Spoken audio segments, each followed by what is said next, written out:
Ishan, can you turn on the camera? Ishan? Just give me a second. For some reason, the camera isn't working.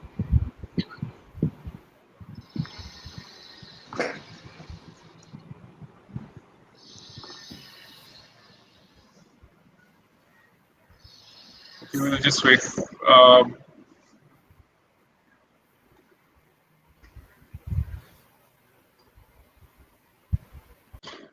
Okay, great guys. I mean, we can start, right? I mean, okay, let me just introduce first. This is our first panel discussion and the only panel discussion in this summit. Shrikar, you are the co-founder of Blockmanity and GoSats. So we'll touch about that. And Wilson is the co-founder of Block Survey. Ishan is business lead at Neofy. He's trying to join us. So we'll just wait for him. Guys, we've touched upon DeFi a lot in this summit again and again. I just want to take your opinion on what you think about DeFi, and is this building up into another bubble for the start of a thing, or is it really something that we should look out for? We can start with you, Shrikar. Sure. So first we'll do introductions, right? And then yeah, please, sure. Yeah. Sounds good. All right. So hey guys, I'm Shrikar. I am the co-founder of Blockmanity, and I'm also the head of business development at GoSats. So Blockmanity is basically a media platform. We cover content on blockchain and crypto exclusively. So we've been operational since 2018. And GoSats is something that is new and really exciting. So GoSats is basically a Bitcoin cashback platform where you get cashback in Bitcoin when you shop online in India, right? This is something new and something really exciting, because if you look at the products in India, it's mostly exchanges, right? And we don't need more exchanges. We need products that make sense, that can appeal to the masses. And that's why we are trying to do something cool with GoSats, right? So yeah, so getting to the question that Anupam posed about DeFi. So yeah, DeFi has been really exciting. So the thing is, DeFi has been in the works for quite a few time now.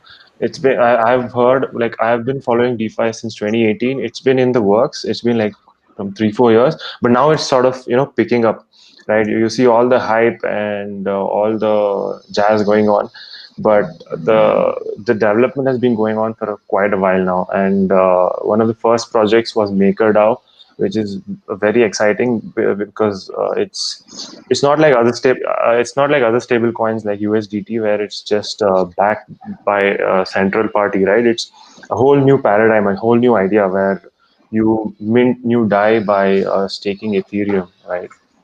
It is a whole that is the exciting part about DeFi, is that it's not just an upgrade over the centralized system that we have right now. It's a completely whole different paradigm where it's financial engineering 101 right from scratch. And the best part is anyone can do it. A developer can do it. You don't need to go through banks. You don't need to go through regulatory hurdles. You don't have to none of that, right? It's just code at the end of the day. And it's a double-edged sword, right? On one hand, it's amazing because it opens up innovation. Anyone in the world can build a DeFi product. That is a good part, but the bad part is that that means that there'll be a lot of noise, that there'll be a lot of products that are not well engineered, right? Or engineered by people who might not know the financial aspects very well and the game theory aspects very well, which means that and also with bugs, of course, right? With one bug, I mean, recently Open is one of the projects, DeFi projects. I think they lost about $350,000 or something because of a bug. So these things are going to happen, right? Because it's a new thing and it's software. So yeah, it's a double-edged sword basically, and but it's definitely very exciting. Yeah. Wilson, you want to take this one next? Yeah. Hello, everyone. My name is Wilson, co-founder of Block Survey. I built Block Survey about a year ago in one of the hackathon. Then it's a full-time project now and a business in India. So what is Block Survey? Block Survey is primarily an alternative to Google Forms or Typeform or SurveyMonkey on the blockchain. We use Blockstack blockchain to enable that. With the focus, primarily the core principle is primarily on data privacy and data security. That's what we enable. we help you to own your data. Whatever you collect in forms will be owned by you. That's block survey for you. So coming to DeFi, it's definitely, I think so. Bitcoin, when it came in, I think the principle is to decentralize finance. Over the last decade, I see the adoption has been to a creamy layer of the population across the globe, especially in India as well. Only probably a smaller community thrives and tried and tested and tasted decentralized finance, or how it really feels to own your currency, right? At a literal sense. Unfortunately, we don't see much adoption yet. So I see a lot of room for it, though. Price is one indicator, or how the ecosystem is thriving is one indicator to see the interest levels. But then true adoption is going to people and giving it in their hands to experience. I still see DeFi is at very early stage, and there's a lot of room for to reach people and and create that impact of decentralized finance. Could be for underprivileged or the marginalized, or people who haven't actually got freedom from finance. So there are plenty of opportunities out there. So I see it as just the start of it. So this decade is going to be interesting. Thank you. Interesting. Ishan, I'm not sure if you got a chance to hear the question. We were just discussing about DeFi and if it is building into a bubble or is it something to really watch out for? Yeah, sorry about that. My camera was giving some error, so I had to. It's okay. You can start with your introduction and then you can take my question. Yes. So, hi guys, I'm Ishan. I am the head of business development for NeoFi. It's an all-in-one investing platform where people can invest on crypto, stocks, gold, forex, all from one platform. And we are recently launching in India, and we are trying to expand and capture into this market. So, as you said, DeFi.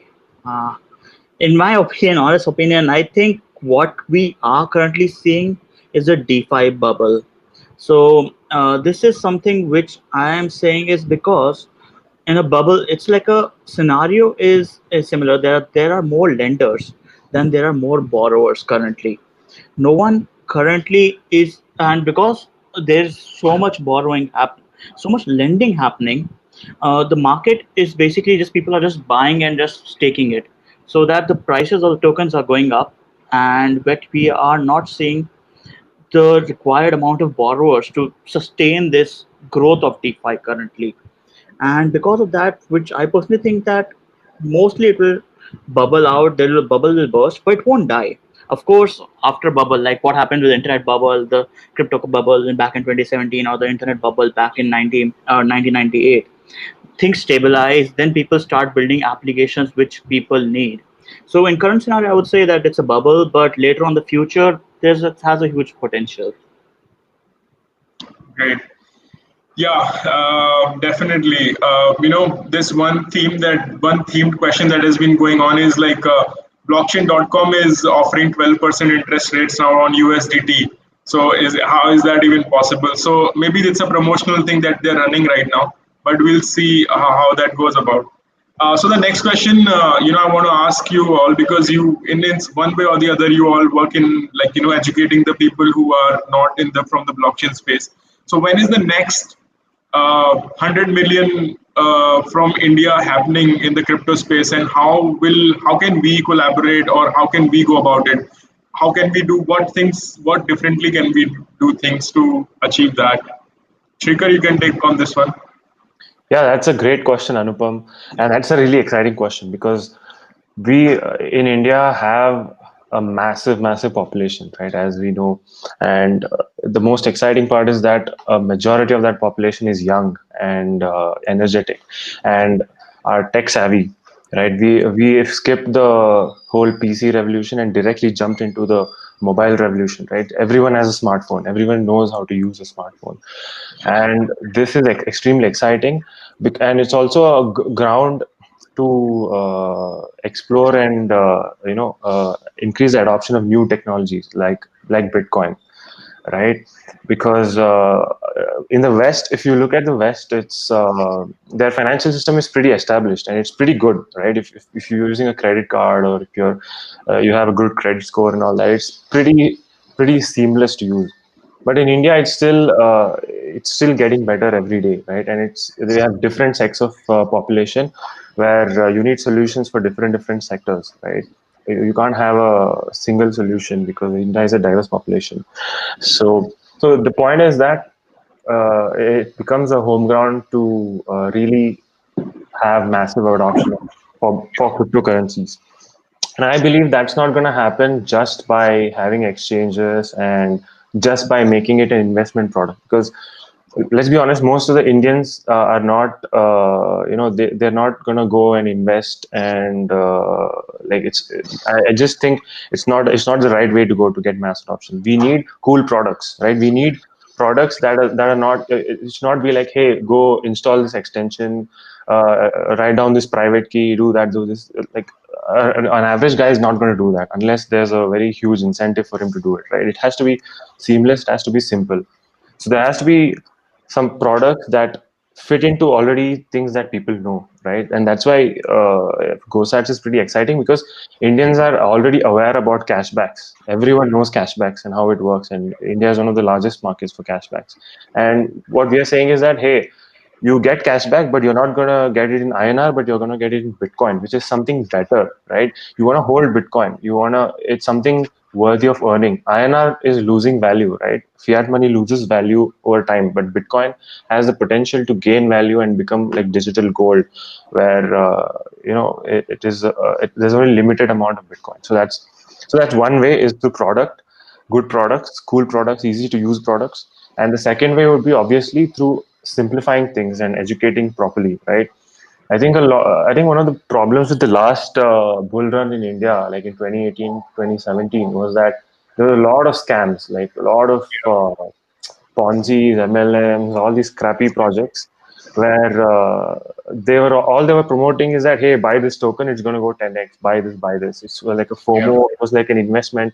That we definitely don't want that going forward in the next bull run. We want to have proper education, and I think the first thing that people should learn should be about Bitcoin, because it's easy to capture and it's easy to communicate. It's already been established. It's been there for the past 11 years.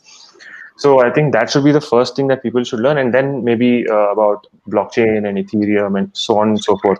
We should not confuse them with too many things. It should be made simple. Hey, this is Bitcoin. It's digital gold. There's a limited supply of it, and it cannot be controlled by any government. It cannot be issued by any government, which is pretty simple. And the best part is India, we get gold, right? Gold, everyone has gold in India. Gold is like massively adopted in India. We don't have to explain to people, hey, this is the value prop of having gold. People already understand gold. We just have to convince them that, hey, this is digital gold.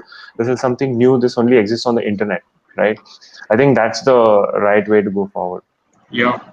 And Bitcoin is quite interesting because, people, if you see the chart from 2010 to 2020, the price has only gone up. If they have that perspective in mind, if they have that long-term thinking, like you said, like they have with gold, they would probably want to invest. And maybe they are wary of investing is because of all the scams and MLMs that ran out during the bull run phase. Wilson, you wanna have a take on this? Yes, I like what Shrikar shared. I think so. It's thinking as a whole spectrum rather than just focusing on just a few areas. Could be not just for investments alone or for trading, but then integrating with in people's lives through various products and services. I think I like what GoSats is doing. It's an interesting solution. So I'm sure it will bring in a new bunch of audience in India. So, and similarly.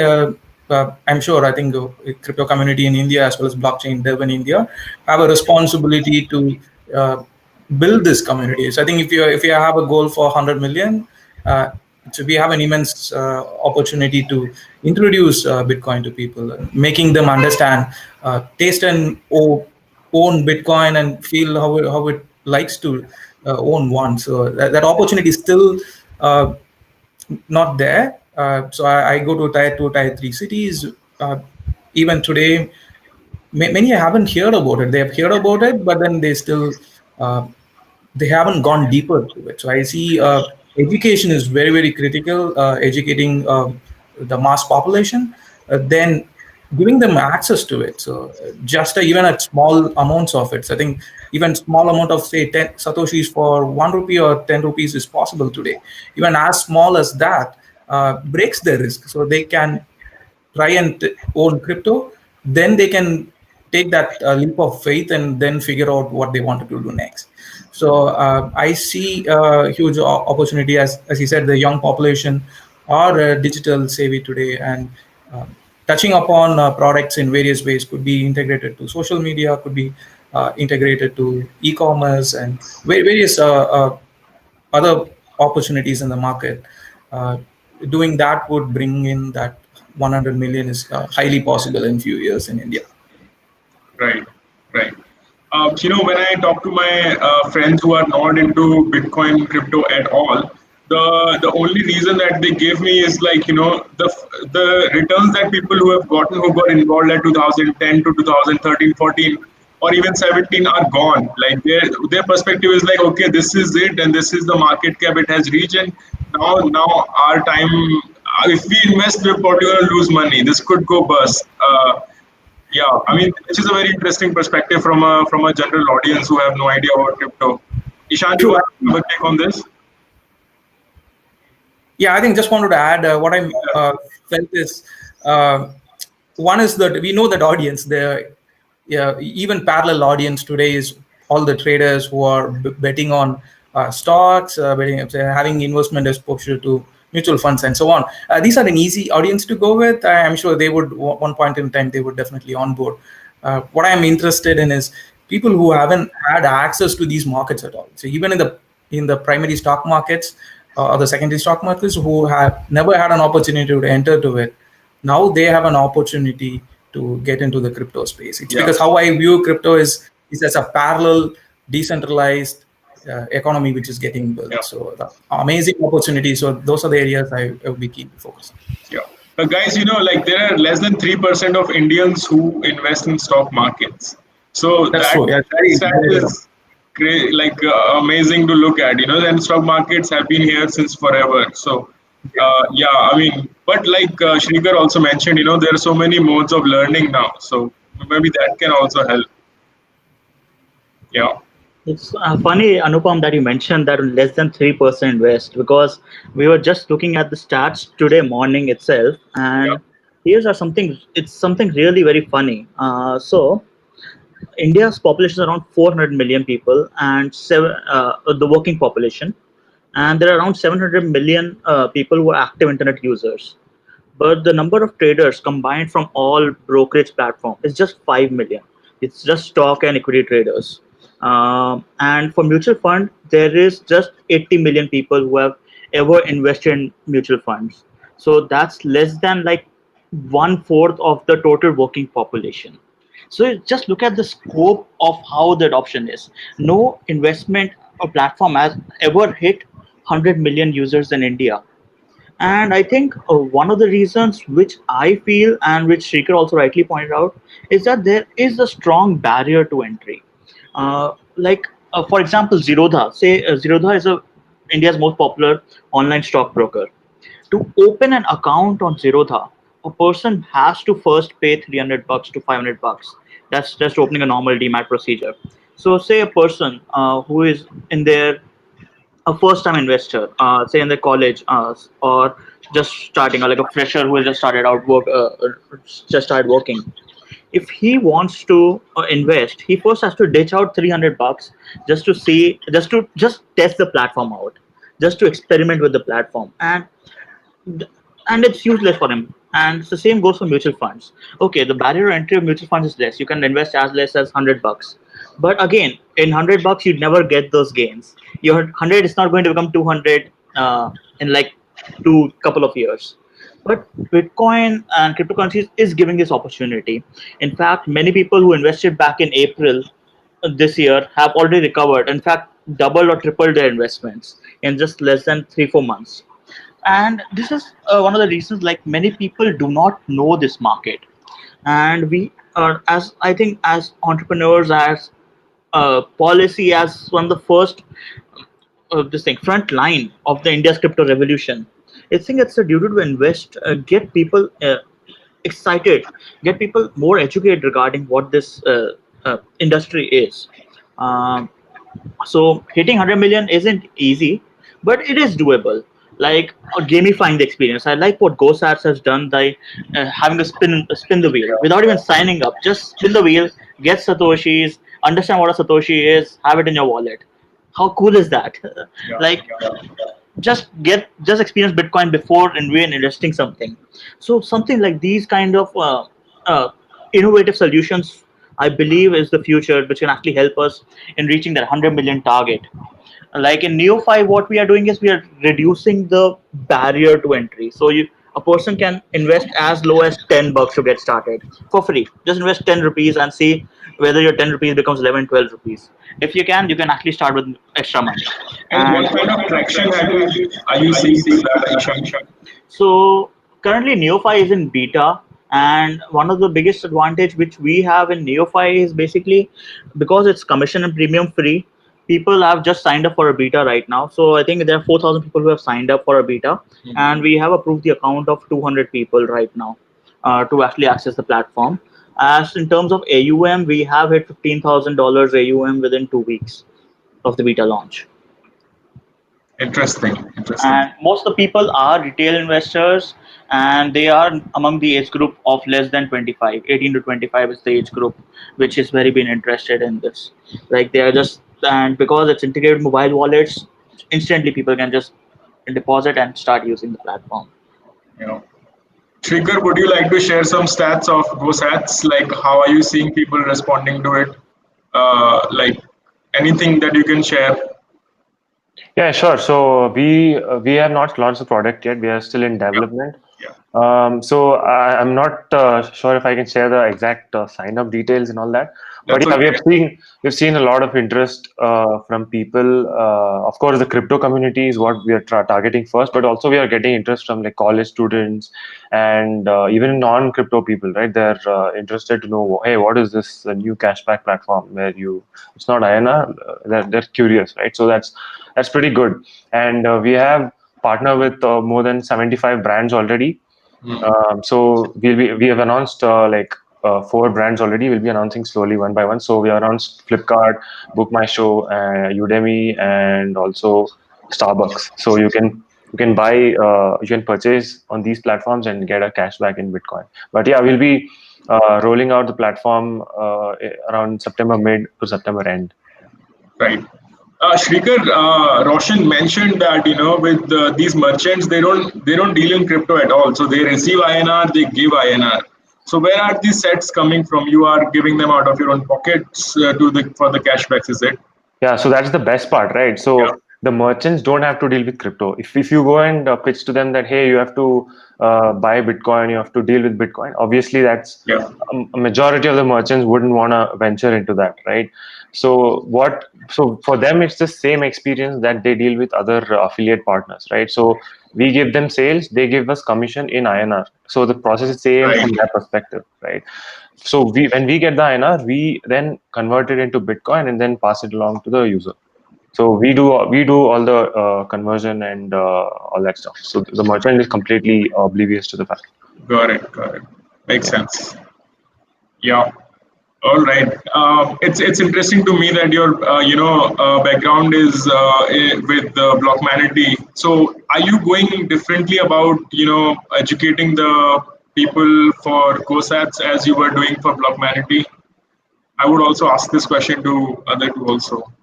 Yeah, that's a good point. So Yeah. yeah, with Blockmanity, we've seen what works and what doesn't, and Yeah. Blockmanity was catered to the crypto audience, right? And so I already know what kind of content works and what not and all that. But the interesting part is that we are not just looking to tap into the crypto community, right? That's obviously the first low hanging fruit that we're going to go for, obviously. But we want to expand the market. We want to go for everyday users who don't even know Bitcoin that well, right? And that's the more exciting part because we get to expand the market and get more people into crypto. So that's what we have been figuring out the messaging. How do we communicate this in an effective way? And from my observations, like the digital gold aspect works really well. People understand it quickly, as opposed to saying it, hey, it's a different currency and it's a payment network and explaining all that stuff. It takes a lot of time to understand that, as opposed to if you say, hey, this is just like gold. It has the properties of gold in that it's limited.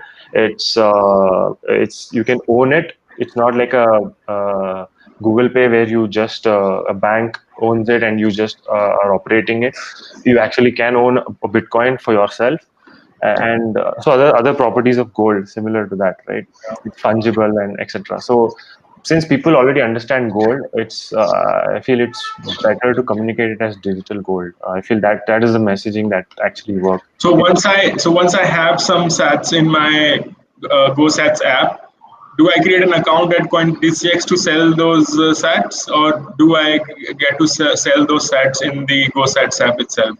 Yeah. So initially, we'll not have the selling option. We'll roll it out after a while, because we want to give time for people to accumulate sats. We don't want to like force the whole point is to, even our goal is to make people to hold sats, right? Hodl, as we say, and not necessarily sell. Because if you're selling, then what's the point? Might as well get the cash back in INR, right? If you're just selling the sats that you're getting it.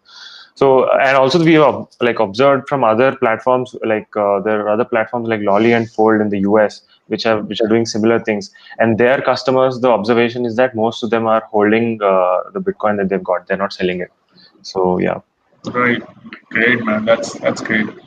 Yeah. I'll just bring in another topic. I would want to explore a little bit, Wilson, with you about privacy applications on blockchain. What is your take on people thinking about privacy? We had a speaker come up before this session. He just argued that people don't care about privacy. So forget privacy. There's a very few people out there who really care about privacy. But if you build a product around privacy, that probably won't fly as far. Yeah, I think yes. I'm in the data privacy, and the security space. I build products which are focused on privacy. So I think the need of the hour is primarily with the censorship, the surveillance, and the operation of how the internet is today. It's very centralized today. At the infrastructure level, there is an amount of decentralization or a space for yourself. I think so. How I usually put it across is to say how you crave for privacy in your physical world. There should be a space in the digital world. Unfortunately, it is not there today. Right.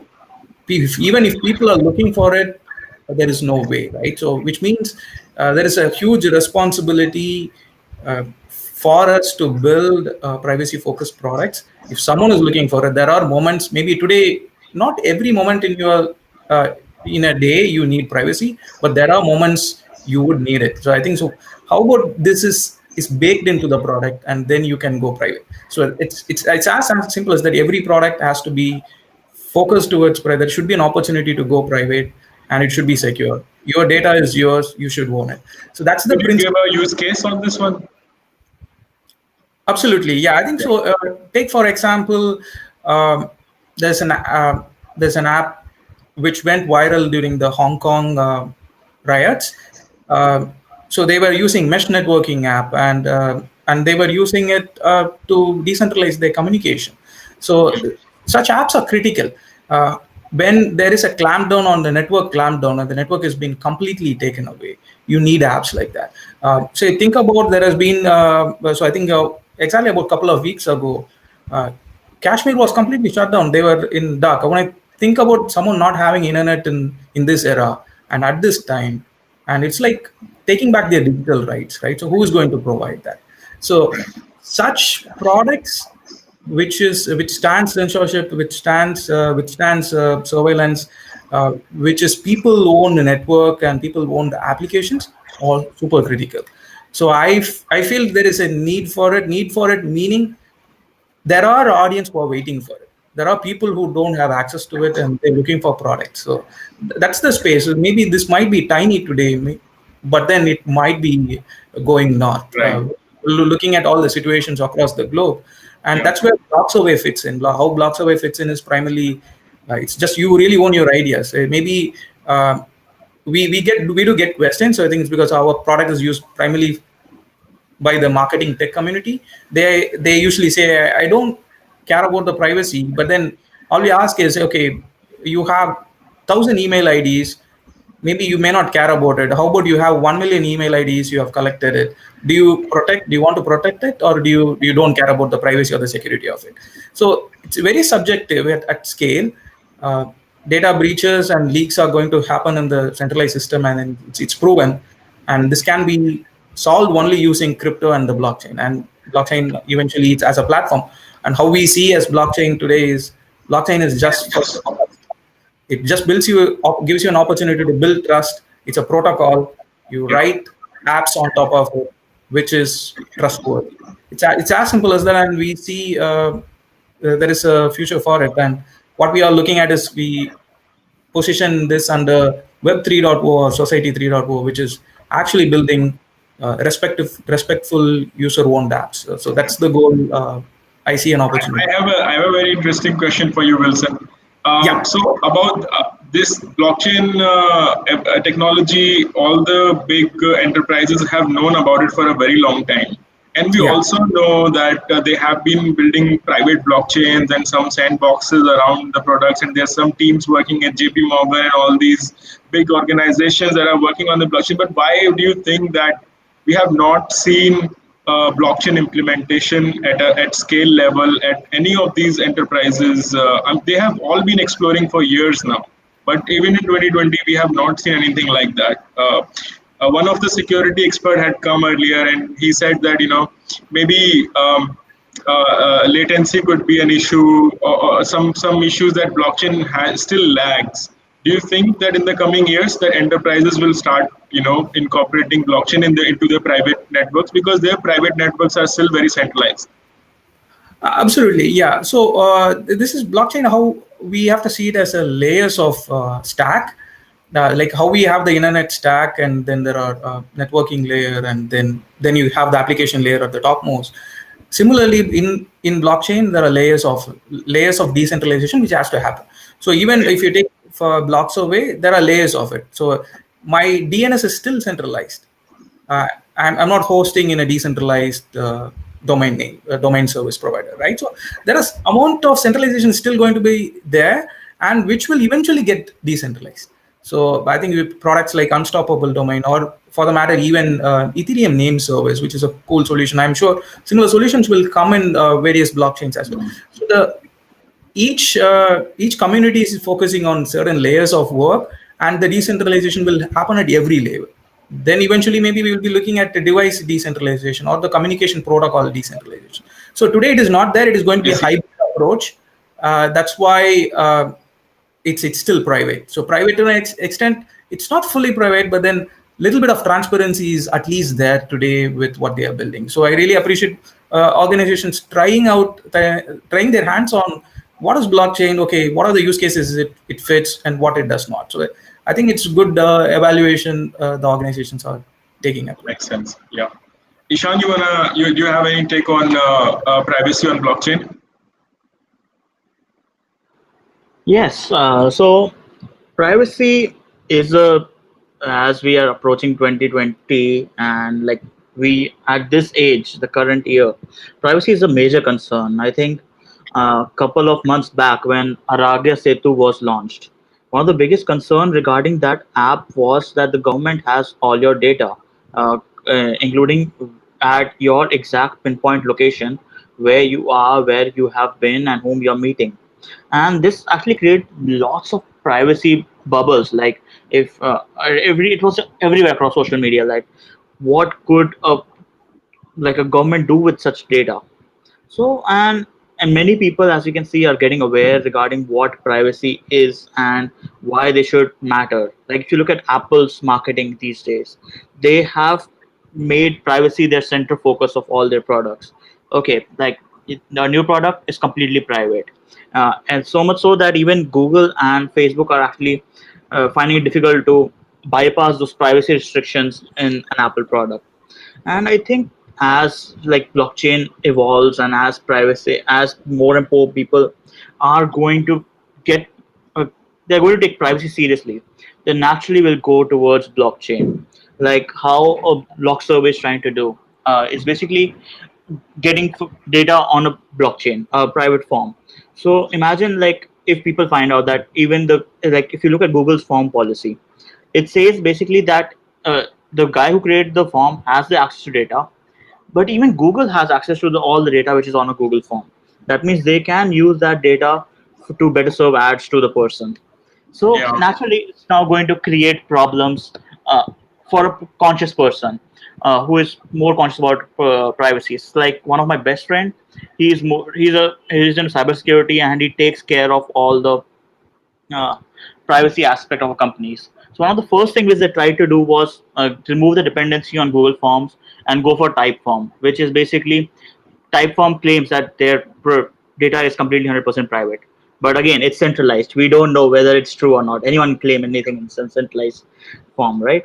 So again, yeah, the applications like Block Survey are going to be game changer.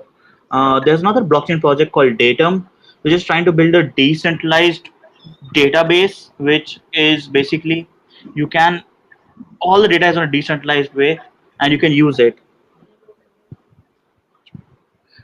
So you can use it and anyone can access that data, and it's completely on a blockchain. So only the person who is actually if this data is private, no one else can access this, but only if the person is something. It was a really unique product. I kind of forgot about it, but it's a really unique, it's like a universal decentralized database which anyone can use.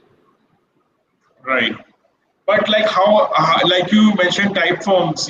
How can a centralized company like Typeforms, can they actually mean what they're saying, that okay, your data is completely private? Maybe they're getting it and then completely destroying it. That is also a possibility now. So we don't know what's happening. Yeah. Anyone can claim, right? Yeah. In the end, they are all protected by a bunch of corporate lawyers. And if Right. anyone tries to sue them or tries to get the data, they will just show you their policy, which has like some 30 pages down. There's written, okay, we have this data, we do not delete it, we can do whatever we want with Or it. maybe if the governments come to them, they have to, like Coinbase gave all the data to the United States government for the income tax. They promised they won't, but they ended up giving all the data of their customers, right? All True. the trading data also. So yeah, there is that. Makes sense. Absolutely. Yeah, then I just wanted to add, I mean, talking about Typeform, the one of the reason why I created Block Survey is primarily because Typeform had a huge data breach in 2017. Even if you just type Typeform data leaks, data breach, 2017, there's been an immense breach. So rather than trusting a centralized system or the engineers out there, the data is definitely open. It's not encrypted, and it's anyone can see it anytime. So rather than trusting people, I feel the trust should be on the code. With crypto, any crypto, and not just need not be these secure solutions have to be on the blockchain. But then, as long as cryptography is used, fine. The data is encrypted, and the ownership of the keys are with the end users. We are good, and such kind of applications are critical in everyday Makes sense. we use in our lives. Yeah. Yeah. Shrikar, you want to wrap this up with privacy? Yeah, sure. So I think Wilson and Ishan gave a really Yeah. good perspective. Yeah. Let me give a perspective from a user, right? As a user, so I'm a user who's fairly aware of the privacy concerns and all that. I'm fairly educated, but still, I still use Google products. I still use Facebook and all that. So because where's the alternative, right? From the user perspective, okay. So there are all these problems with privacy, but what do I do, right? Where is the alternative? How can I? Because at the end of the day, I want my problem solved, right? Yeah. So the priority for privacy becomes low from a user perspective if there are no alternatives. So I think a good example would be Brave browser. So right now I'm using Brave browser. I used to use Chrome for a very long time, but I've switched to Brave completely now. Because why? Because it's better, right? It's Brave is just better. It takes up less space. It's faster. There are no ads. It's just a better product objectively, right? Whether you look at it from a privacy perspective or a non-privacy perspective. So I think the solution should be to get products which are actually better, okay, actually better than the current products, right? And if they have privacy, that's amazing. So I think that's the way to go forward. I think Brave is the best example for that. And if you guys That's a very good point. Yeah. if you guys haven't used Brave, I highly recommend you to try it out. Yeah. It's amazing. I mean, like you said, Shrikar. I mean, if I go for privacy because of privacy, I switch my browser and I find a shitty product, I will come back to Chrome, right? It's as Exactly. simple as that. Yeah. Wilson, you wanted to add something there?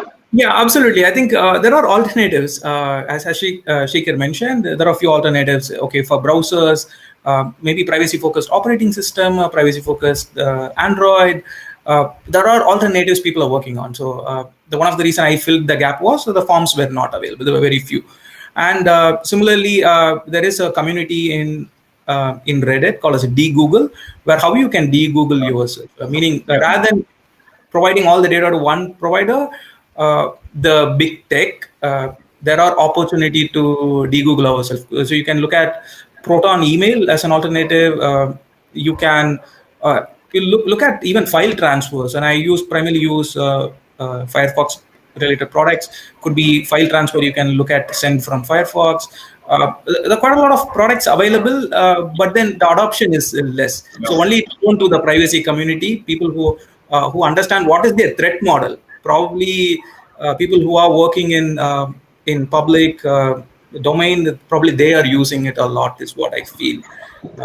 So there are I'll ask you one last question, which is very cliched question. What do you like? People would say, like that is on Reddit also. The same thing keeps happening. What do you have to hide? Why do you need privacy? Is there something you are hiding? What do you say to that? Like, are you something hiding illegal that you have to be private? Yeah, I think it's about studying the threat model. So what we call it as the threat model is primarily what are your threats? Meaning it's not just for today, it's for the future as well. Okay, take for example, financial privacy is very, very critical today. Or for that matter, today with the COVID times, the privacy of your health data is very, very important today. It may not be immediately, it will not be felt, but it's for the future. It's about protecting whatever is yours. You have a choice. There should be a choice given to individuals to play with your digital data as you want to. Not always on open. I think today the default mode is open mode. So that's why we feel like, okay, internet is meant to be open, but it's not that. So understanding your threat model, what are you working on? What are you going to safeguard against? That in future is very critical. So to me, I know my threat models with respect to my financial privacy or my health privacy.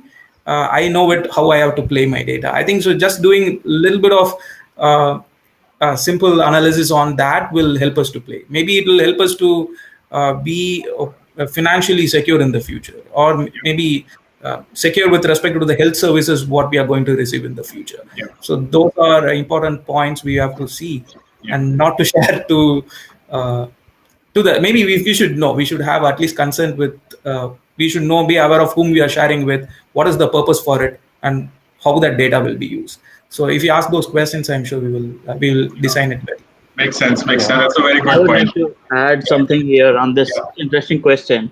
Sure. It's like this very important quote, like, if you have nothing to hide, why do you care for privacy? Yeah. Which is a very security concern, which is, I think it was on this book, Digital Fortress, it's on NSA spying and everything. So, but it was a really interesting point which was raised.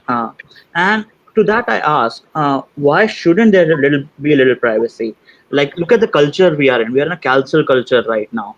If your opinions do not match what the general population's opinion are, you basically are fired on social media or everywhere else. People lose jobs because they are not able to actually, their opinions differ from the general populations. Why can't it be? It's like you are creating a bubble.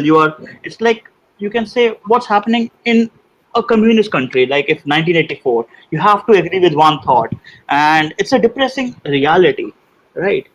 So that just doesn't make sense anymore. So that's why, like, general privacy is needed for everyone a bit. Yeah. Shrikar, you want to wrap this up finally? Yeah. So I just had one point on that, which is, hey, you have nothing to hide. Why do you need privacy, right? People never say that when it comes to offline, right? would it be okay if someone comes and peeps in your bedroom? No, obviously not, right? You'll probably hit him with your chappal. But why is it okay for to do it online then? It's the same thing, right? Privacy is privacy. But somehow when it comes to online, it's like, oh, okay, it's okay, give all the data. It's okay, we're doing it for your benefit or some nonsense like that. I mean, it's the same thing. Privacy is privacy, whether it's offline or online. I think it should be treated with the same standard. Right. And in fact, online is more important because Google knows more about you than any person will ever know, right? Google, because online is becoming more and more prominent in our lives. The internet is becoming more Yeah. prominent. So actually, online privacy should be even more important than physical privacy, in my opinion. So I think, yeah, I think that's the Yeah. counter argument. There was a comment that said, if Google recommends your girlfriend, you'll be very happy in life because Google knows everything about you. Yeah. Yeah, that's Yeah. probably true. Thank you so much, guys. Thanks a lot for taking out the time. Yeah, I really can't thank you enough. Shrikar, Ishan, and Wilson, all three of you. Thanks a lot. Thank you. Thank you. Thank you. This is awesome.